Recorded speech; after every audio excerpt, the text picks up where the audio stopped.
Welcome back. The head of the Canadian province of Ontario is, listen to this, threatening to cut off electricity exports to the United States.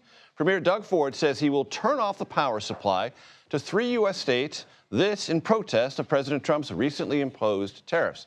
Ford's government is already committed to applying a 25% surcharge on energy exports to New York, Michigan, and Minnesota. CBS News correspondent Shanelle Kaul spoke to the Ontario Premier late this afternoon and joins me now. Shanelle, great to see you. So as I understand it, Ontario, largest manufacturer of car parts in Canada. What impact could this 30-day delay in the tariffs on those auto parts have? Well, Major, great to be with you. I mean, the Premier has been vocal about this issue of automotive tariffs leading up to this announcement today about this pause. Basically, he says it's going to hurt people on both sides of the border. And that's because car plants here in the U.S. heavily rely on parts from Canada and Mexico. And the way this works, explained by Olivia earlier today as well, is that these parts will go back and forth several times before a car is actually made and sold here in the U.S.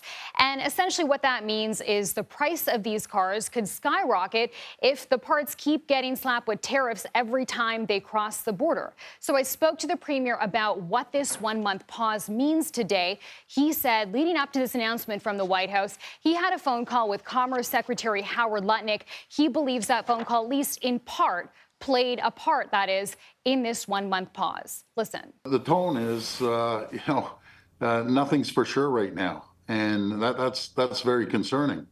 You know, as I always say, the only country that's benefiting from this squabble, if you want to call it that way, that is China.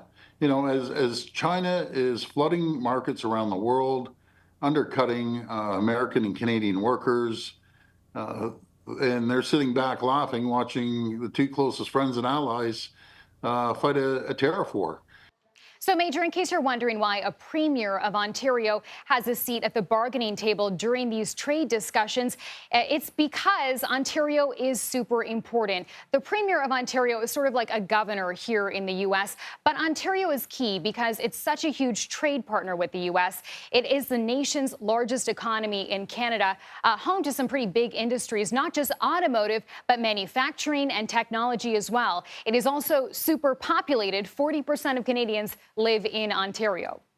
So, Shanelle, Ontario can play a big role in this, not just conceptually, but economically, practically. What other steps is the Premier either thinking about or already set in motion? Well, he's already committed to banning American companies from bidding on Ontario infrastructure projects, also removing American alcohol from store shelves. We've already seen this happen today, and canceling a $100 million deal with Elon Musk's Starlink internet provider. And he says he is open to cutting off electricity to 3 bordering American states. Listen. As President Trump is, trying to get his tax cuts and other areas, he's really just creating chaos. There's one person responsible for that, and that's President Trump.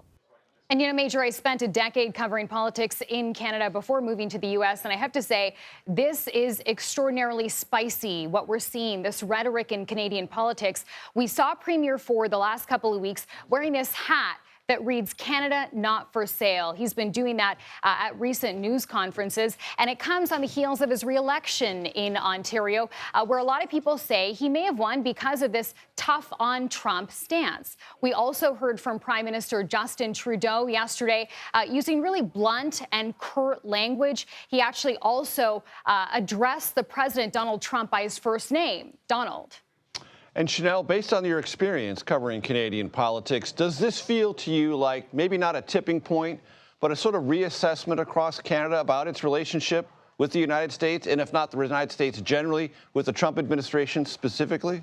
The timing here is so key because historically these two nations have been so intertwined culturally and, of course, economically as well. And we are starting to see a divide. I think, I'm hearing anecdotally a lot of Americans do think this notion of Canada becoming a 51st state may be a joke. But Canadians, many of them, are not receiving it this way. A lot of people are taking this as a serious threat. As a result, we're seeing a lot of nationalism sort of emerge in Canada.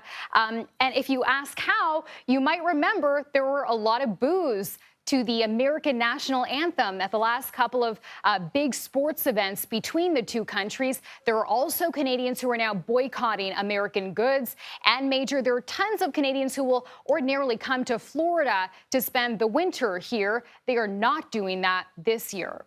Great perspective and reporting. Shanelle Kaul, thanks so much. Thank you.